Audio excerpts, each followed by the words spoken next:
Assalamualaikum warahmatullahi wabarakatuh. Selamat pagi, salam sejahtera untuk kita semua. Bapak Ibu yang saya hormati, perkenalkan nama saya Dinar Safa Anggraini. Saya merupakan dosen dari program studi Manajemen Pemasaran Industri Elektronika Politeknik APP Jakarta dengan kompetensi di bidang ilmu komunikasi. Pada kali ini saya akan menyampaikan pernyataan diri dalam unjuk kerja Tridharma Perguruan Tinggi PDD UKT-PT bidang pengajaran pada mata kuliah yang saya ampu yaitu Public Speaking.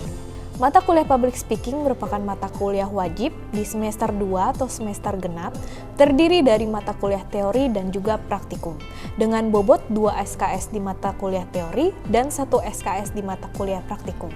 Pada mata kuliah ini, mahasiswa belajar tentang prinsip dan teknik penyampaian ide atau gagasan pesan pemasaran di hadapan publik.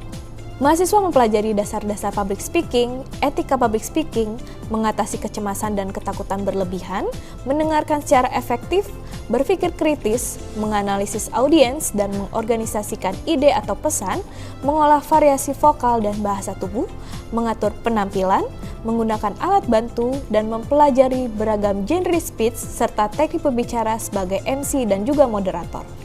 Pada mata kuliah ini, saya menggunakan teknik pembelajaran DIA, Delivery, cara saya menyampaikan materi pada mahasiswa. Dalam pembelajaran, saya menggunakan bahan ajar berupa PowerPoint yang disusun bersama tim dosen pengampu mata kuliah yang merujuk pada 3 buku referensi. Pertama, Talk Like That oleh Carmine Gallo. Kedua, The Art of Public Speaking oleh Dale Carnegie. Dan ketiga, Speak with No Fear with Mike Ecker. Interaction, cara saya berinteraksi pada mahasiswa dalam pembelajaran, saya menggunakan metode SGL atau Student Centered Learning, mahasiswa sebagai subjek dalam pembelajaran. Dalam metode ini, mahasiswa akan lebih mudah mempelajari dan memahami materi yang disampaikan. Selain itu, mahasiswa lebih aktif dan kreatif serta mandiri. Dengan teknik kuliah interaktif memberikan pertanyaan di sela-sela pembelajaran, Think Pair Share atau TPS, mahasiswa berpikir sendiri, berdiskusi, berpasangan lalu berbagi hasil kepada rekan kerja. Kemudian studi kasus, menganalisis kasus nyata dari public speaking atau di media sosial. Untuk media interaksi, kami menggunakan PowerPoint dan juga e-learning dari Politeknik APP Jakarta. Kemudian kami juga menggunakan website Kahoot untuk kuis, Spinwheel, dan juga grup generator serta WhatsApp application. Kemudian dilanjut dengan asesmen atau upaya untuk mendapatkan data dari hasil proses pembelajaran serta mengetahui seberapa baik dan jauh kinerja mahasiswa dalam melaksanakan pembelajaran berdasarkan kriteria dan tujuan yang telah ditetapkan. Asesmen yang dilakukan diantaranya kuis di kelas, ujian tengah semester, tugas mandiri atau kelompok, dan juga ujian akhir semester.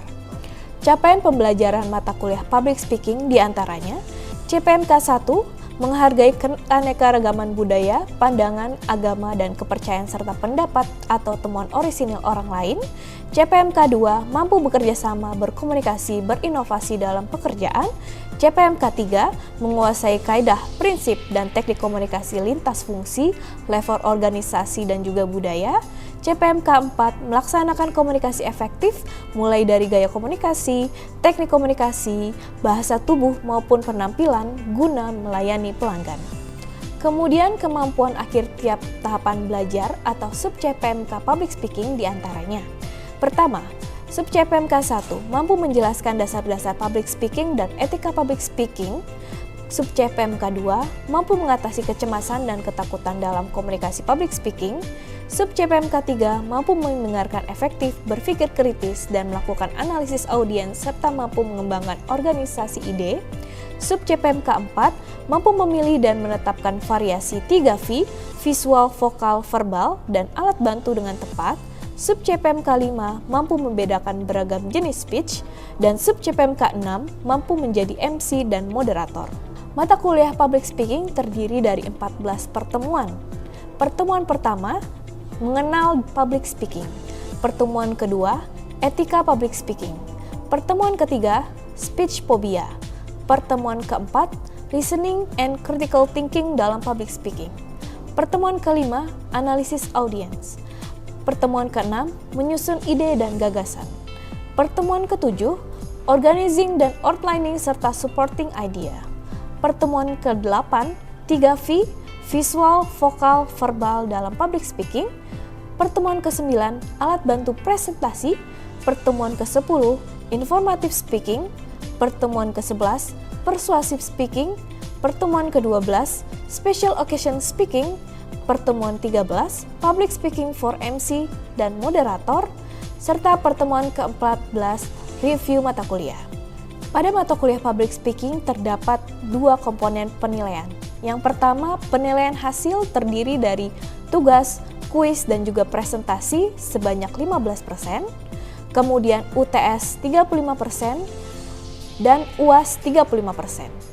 Kemudian dilanjut dengan penilaian proses yang terdiri dari penilaian karakter, integritas, disiplin, kerja keras, santun, etika, dan memiliki tata nilai serta percaya diri, serta penilaian tentang soft skill, kemandirian, berpikir kritis, analisis, dan bekerja sama dalam tim komunikasi dengan bobot 15%. Sebagai gambaran kegiatan mata kuliah public speaking, marilah bersama-sama kita saksikan video pembelajaran public speaking di kelas yang telah saya lakukan bersama mahasiswa. Selamat menyaksikan. Oke, baik. Selamat siang semuanya. Oke, hari ini kita masuk ke pertemuan ke-14, satu pertemuan sebelum UAS ya teman-teman. Ini merupakan pertemuan terakhir kita hari ini. Ada yang ingat gak kemarin kita udah belajar apa aja? Banyak. Tentang public speaking apa aja? Jenis-jenis public speaking. Persuasive speech. Perspektif, inspire. Occasion speech. Oke. Nah, terakhir kita akan bahas tentang public speaking for MC atau Master of Ceremony. Di sini ada yang udah pernah jadi MC? Udah ya, ada yang udah, ada yang belum. Oke, kita akan pelajari apa sih MC itu dan bagaimana sih cara untuk menjadi MC. Nah, sebelumnya kita bahas dulu apa itu definisi MC. Nih, MC atau pembawa acara adalah orang yang bertugas membawakan suatu acara dan mengatur atau memberikan narasi dan informasi mengenai susunan suatu acara atau kegiatan dan bertanggung jawab atas kelancaran dan kesuksesan acara. MC juga sering dibilang juga sebagai kunci utama berjalannya acara dengan baik dan benar. Kesuksesan acara ada di tangan MC, karena MC itu punya tanggung jawab yang sangat besar. Dia kayak memegang semua yang ada di rundown. Kalau misalnya MC-nya nggak baik bekerjanya atau skip, pasti acaranya juga bakalan skip. Maka dari itu kalau kalian menjadi MC, kuncinya satu, harus fokus dan harus bisa mengatur semuanya dengan baik gitu. Nah, ada yang sering dengar ada namanya MC, ada namanya host, presenter, dan moderator. Ada yang bisa bedain keempat ini? Saya, Bu. Ya, jadi menurut saya MC itu yang membawakan satu acara, host itu kayak tuan rumah di talk show, dan presenter itu yang pembawa materi. Kalau moderator tuh penengah. Ya, Haidar tadi bagus banget ya. Jadi MC sama host, presenter, dan moderator tuh beda ya semuanya. Tadi benar kata Haidar, kalau presenter dia tuh tuan rumah, dia punya acara sendiri dan dia selalu yang menjadi host di situ gitu. Itu host. Kalau presenter itu biasanya ada untuk pembawa materi, ada berita atau juga berita selebriti. Itu kita sebut dengan presenter. Sedangkan kalau moderator itu biasanya kita lakukan di mana untuk seminar atau diskusi dan juga workshop. Dia tugasnya sebagai penengah. Seperti itu. Oke, lanjut ya. Nah, tugas dan peran MC, tiga ini yang paling penting. Ada time, introducer, dan juga mood setter. Yang pertama time, MC itu harus tahu waktu yang sedang berjalan tuh panjang apa, jangan sampai acara jadi molor gitu. Kemudian ada juga introduction. Jadi sebelum acara dimulai, MC bertugas sebagai pembuka acara, memberikan informasi apa sih acara itu, apa tujuannya dan nanti selesainya seperti apa gitu, memberikan gambaran umum. Dan yang terakhir adalah menjadi mood setter. Jadi kalau MC-nya cheerful, artinya acaranya juga semangat ya, entertain seperti itu. Tapi kalau MC-nya formal, artinya itu pasti acaranya juga acara formal gitu, seperti upacara dan lain sebagainya. Tuh. Nah, siapa sih orang-orang yang cocok menjadi MC? Nah, ini mungkin di antara kalian ada yang cocok kayak jadi MC nih. Oke, nih. Biasanya orang yang cocok jadi MC itu dia orangnya ekstrovert, terus generalis, dia bisa melakukan banyak hal dalam satu pekerjaan, dia bisa melakukan banyak hal. Kemudian fleksibel, di dalam sesuatu hal kita harus mampu mengimprovisasi, makanya harus fleksibel.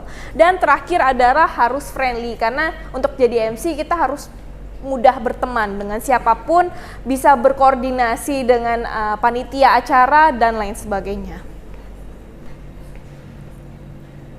Nah, di antaranya ini ada persyaratan utama jadi MC ya, udah tahu ya pasti ya. Pertama, pengetahuan dan pengalamannya harus luas, makanya tadi dia harus ekstrovert ya, harus benar-benar bisa menjangkau semuanya. Cerdas, memiliki rasa humor, sabar rendah hati. Sabar rendah hati ini juga nggak semua orang bisa loh. Jadi kadang-kadang ada juga MC yang dibilang, oh dia MC-nya sombong, MC-nya nggak bisa diatur, MC-nya nggak match sama panitia. Mungkin karena juga dia masih belum punya rasa ini, rendah hati. Kemudian imajinatif, dia bisa menggambarkan suasana sebelum acara dimulai. Jadi dia bisa mengeksplor apa yang bisa dia lakukan. Dan antusias pastinya, dan terakhir memiliki kemampuan kerjasama. Ini yang paling penting. Kalau MC nggak punya kemampuan kerjasama, pastinya nanti ketika dia bekerja sulit untuk mengkoordinasi gitu. Nah, kemudian alur berjalannya MC kita kenal sebagai praacara atau gladi resik kita sebut juga, atau hari di mana belum terlaksananya sebuah kegiatan. Ini adalah beberapa tahapan-tahapan yang wajib dilakukan oleh MC sebelum acara dimulai. Di antaranya harus mempersiapkan materi, penampilan, kemudian menambah wawasan, dia harus riset acaranya seperti apa. Kalaupun acaranya itu sudah berulang dari tahun ke tahun, dia harus mempelajari seperti apa acara itu, kemudian berkoordinasi dengan panitia dan juga bekerja sama. Kemudian petugas pelaksana, stage manager itu juga harus dia kenal semuanya. Kemudian wajib harus mengenali area venue, seperti apa venue-nya, panggungnya seperti apa, titik-titik mana yang bisa dia jamah atau bisa dia jangkau gitu untuk mobilitasnya. Kemudian mengenali pengisi-pengisi acara. Nah, ini juga harus tahu siapa aja yang menjadi pengisi acara, termasuk namanya. Nah, ini paling penting. Penyebutan nama yang salah itu sering banget yang menjadi kesalahan fatal bagi MC. Kemudian mengetahui audiens juga, jadi dia bisa tahu bagaimana bahasa sapaannya nanti kepada audiens, mempelajari dan menguasai materi, mengikuti latihan atau kita sebut juga dengan gladi kotor, ada juga gladi bersih, dan mengecek sound system, alat-alat yang menjadi bahan suportif para MC gitu. Nah, setelah peracara ini selesai, tibalah pada pelaksanaan acara. Ini yang harus dilakukan. Pada umumnya hampir sama, semua yang di praacara itu akan diulangi lagi di saat acara. Namun yang membedakan ketika acara sudah berlangsung, kesalahan apapun itu tidak akan bisa diperbaiki dan tidak akan bisa diulang. Gitu. Jadi ketika kalian menjadi MC, praacara itu adalah hal yang paling wajib kalian kuasai. Kalau bisa kalian sudah selesai di praacara. Jadi ketika acara sudah berlangsung, kemungkinan miss itu masih sedikit gitu. Jadi nggak begitu banyak. Kalian bisa improvisasi dengan sedikit. Tapi kalau misalnya di peracara kalian belum mengkoordinasikan dengan panitia, belum kenal siapa saja panitianya, belum tahu siapa nama narasumber dan lain sebagainya, wah itu bahaya. Itu pasti bisa hancur berantakan ketika acara. Maka dari itu saya bilang peracara adalah yang paling penting. Persiapan sebelum acara itu hal yang paling penting. Nah, setelah pelaksanaan biasanya ada evaluasi. Cuman kadang-kadang juga kalau misalnya panitianya tidak mewajibkan, evaluasi itu kadang-kadang juga nggak dilakukan seperti itu. Nah, MC yang udah kita tahu ada 3 jenis ya. Ada MC formal, semi formal, dan juga informal. Ada yang mau memberikan contoh public speaking, contoh speech apa untuk MC formal? Saya Ibu, menurut saya MC formal itu seperti pas waktu kita lagi upacara bendera Ibu. Jadi kita ngomong di depan orang-orang secara formal gitu Ibu. Sedangkan seperti MC semi formal itu seperti kayak kita lagi pelantikan di organisasi. Dan sedangkan kalau MC informal itu seperti pas waktu kita di acara ulang tahun. Ya Galip tadi bener ya, jadi MC itu apa aja, ada MC formal, semi formal, dan juga informal. Nah ini kita bahas satu-satu sekarang. Nah benar, tadi MC formal contohnya apa? Contohnya adalah MC saat upacara bendera ya, atau upacara pelantikan. Biasanya itu sifatnya formal dan ini sangat ada aturan dan protokolernya, jadi baku. Ketika kita menjadi MC formal, kita punya cue card di mana teksnya itu kata demi kata tidak boleh kita improvisasi, kita harus baca itu plek-ketiplek gitu, nggak boleh diubah sama sekali. Itu ciri daripada MC formal. Kemudian MC, nah ini nih contohnya nih, pastinya ada protokol, cue cardnya juga sangat baku, suara juga harus bulat, butuh konsentrasi tinggi, sama harus ada gladi resiknya juga, dan juga biasanya kita gunain baju formal atau seragam gitu.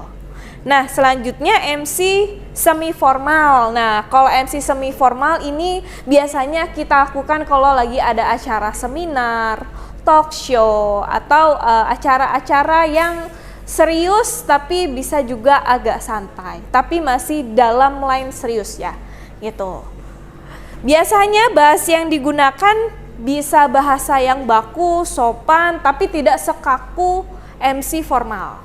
Nih, naskah juga biasanya hanya diberikan poin-poin aja, kita bisa mengimprovisasi. Jadi cue card yang kita punya itu terserah mau dibaca plek-ketiplek itu, tapi biasanya terlalu kaku, kita harus bisa mengimprovisasi. Atau biasanya juga naskahnya berupa pointer-pointer aja, jadi kita bisa langsung improvisasi. Kemudian suaranya juga harus tetap bulat, karena biasanya kalau MC semi formal tuh masih serius ya. Jadi nggak bisa loh kita ngeluarin suara-suara yang cempreng ke kanak-kanakan, tuh nggak bisa. Harus pakai suara bulat yang profesional.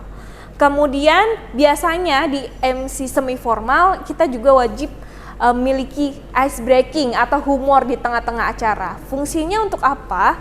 Biasanya kalau kita acara yang terlalu serius, itu akan ngantuk ya, jadi audiens pasti nggak akan fokus.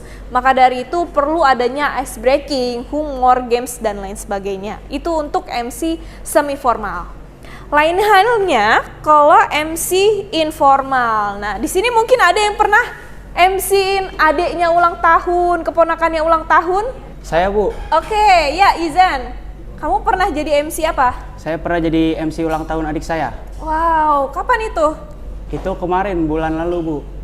Bulan lalu, gimana ceritain dong experience-nya setelah jadi MC acara ulang tahun? Acaranya sih seru Bu. Saya jadi MC kayak have fun aja, senang-senang. Kita tebak-tebakan bareng, terus nyanyi-nyanyi, saya yang mandu. Itu aja sih. Apa yang jadi kesulitan kamu? Kesulitan paling banyak anak-anak kecilnya Bu. Jadi sulit ngatur-ngaturnya kan. MC-nya buat excited audiensnya. Iya, itu salah satu yang paling sulit kalau MC informal, kita harus bisa menguasai audiens. Apalagi nih audiensnya anak kecil, usia berapa? Usianya 8-10 tahun. 8-10 tahun. Gen Alpha. Nah, kita harus punya mindset yang sama Gen Alpha biar kita didengar. Kalau kita pakai bahasa-bahasa yang kolot atau yang jadul, pasti dia beda frekuensi sama kita. Itu yang sulit ya. Oke, tadi ya pengalamannya bagus banget. Nah, ini MC informal. Ada beberapa teknik khusus memang. Pertama, kita suasananya harus fun. Kemudian cue card juga biasanya juga isinya poin-poin aja. Dan suara bisa pakai suara mikrofonis, jadi nggak perlu kita pakai suara bulat. Kayak gimana sih suara mikrofonis? Kayak suara yang cheerful, happy gitu. Nggak perlu pakai suara berat gitu. Kemudian ekspresif dan harus juga ceria. Responsif, apalagi kalau ada momentum-momentum unik kita bisa manfaatkan itu dengan baik. Dan bajunya biasanya casual, nyentrik, warna-warna yang gonjreng ya, kayak merah, kuning, dan lain sebagainya. Tentu juga harus ada humor yang satu frekuensi, harus nyambung sama audiens di situ. Dan yang terakhir, biasanya kalau MC informal nih ada partnernya nih. Kemarin kamu ada partnernya? Kemarin ada partner. Oh, ada partner, jadi ada tektokan ya. Jadi kalau kamu udah mati gaya, temen satunya bantuin gitu. Jadi biasanya kalau MC informal, biasanya memang ada partnernya untuk menghidupkan suasana. Kalau kita satu orang doang, pasti akan sedikit sunyi gitu. Nah, selanjutnya ini ada 3 V for MC. Di antaranya verbal, vokal, dan juga visual. Kita lihat di sini ternyata 55% visual itu sangat mendukung untuk MC. Yang menjadikan MC visualnya itu harus paling menonjol. Itu kenapa? Ada yang bisa menjelaskan? Saya Ibu, visual ini sering dipakai MC untuk membantu dia memberikan materi itu karena agar audiens ini lebih mendalami apa yang disampaikan oleh si MC-nya itu Ibu, agar audiens juga mendapatkan gambaran dari materi yang disampaikan oleh si MC. Ya, Anin tadi visual ya. Kenapa visual itu sangat penting bagi MC? Benar juga sebagai pendukung. Tadi kalau misalnya yang dicontohkan Anin tuh contohnya kalau misalnya dia ada peragaan ya. Jadi ada sesuatu hal yang menjadi daya dukungnya seperti apa. Tapi juga visual juga seperti apa sih pandangan kamu terkait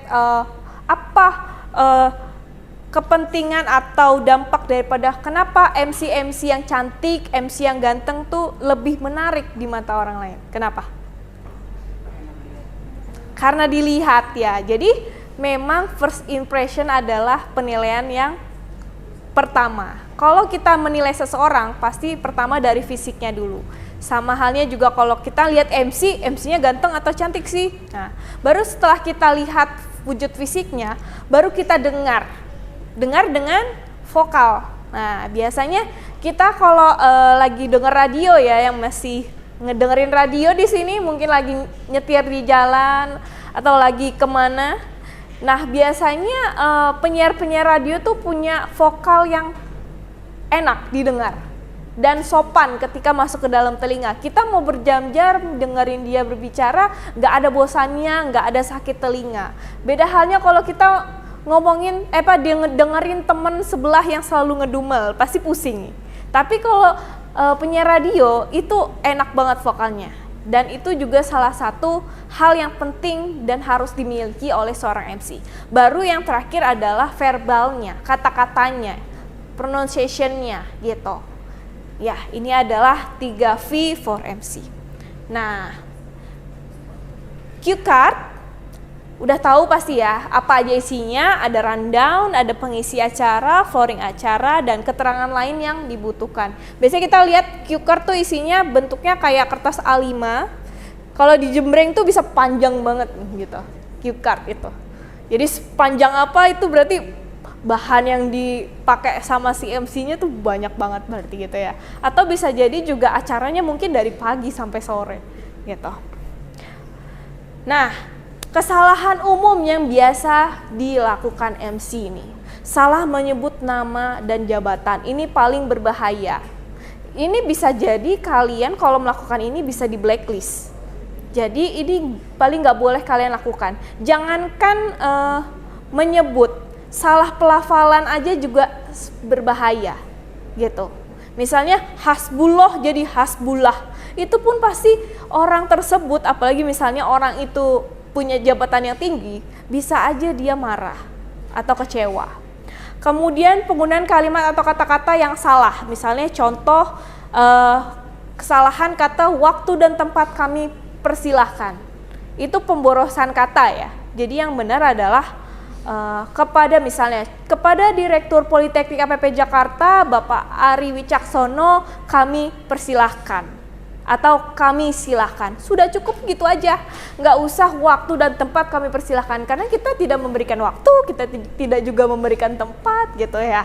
Jadi langsung aja. Dan yang berbahaya adalah urutan rundown salah. Nah biasanya urutan rundown salah nih gara-gara kalian kurang koordinasi sama panitia. Jadi ada miskomunikasi, misalnya di pagi hari udah benar, kemudian siang hari ada perbedaan rundown karena kurang komunikasi.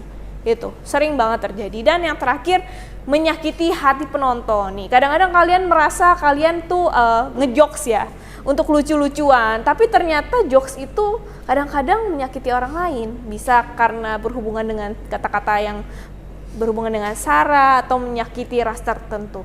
Seperti itu. Oke, selanjutnya ini kalian ada tugas untuk dikumpulkan di minggu depan ya. Ini tugasnya. Pertama, carilah satu video tentang penampilan seorang MC profesional. Kalian misalnya punya MC yang kalian sukai, kalian boleh cari videonya, terus kalian cari itu videonya, kemudian kalian analisis penerapan 3V tadi. Ya, visual, vokal, dan juga verbalnya seperti apa. Dan yang terakhir, jangan lupa tulis judul, sumber link, video, dan nama MC tersebut. Jadi kalian analisis apakah MC itu sudah bagus dalam penerapan visualnya, apakah sudah bagus dalam penerapan vokalnya dan juga verbalnya. Paham? Oke, baik teman-teman. Sekian sudah pertemuan 14 hari ini. Ini merupakan pertemuan terakhir kita ya sebelum UAS teori. Dan saya yakin kalian mengerti dan bisa memahami apa yang tadi saya sudah kerjakan, karena sebagian daripada kalian juga udah pernah jadi MC ya, gitu. Jadi kalau jadi public speaking atau MC itu memang kuncinya adalah kalian harus rajin latihan. Semakin sering latihan, semakin tinggi juga jam terbang, semakin luas juga kalian menjadi MC, seperti itu. Nah, jadi mata kuliah ini tuh nggak cuma mata kuliah teori, tapi juga praktikum. Semakin sering kalian latihan, maka manfaatnya juga semakin besar. Oke, baik, cukup sekian hari ini. Saya tutup kelas hari ini. Cukup sekian, terima kasih. Assalamualaikum warahmatullahi wabarakatuh. Waalaikumsalam warahmatullahi wabarakatuh. Terima kasih telah menyaksikan video aspek-aspek pembelajaran yang telah saya lakukan.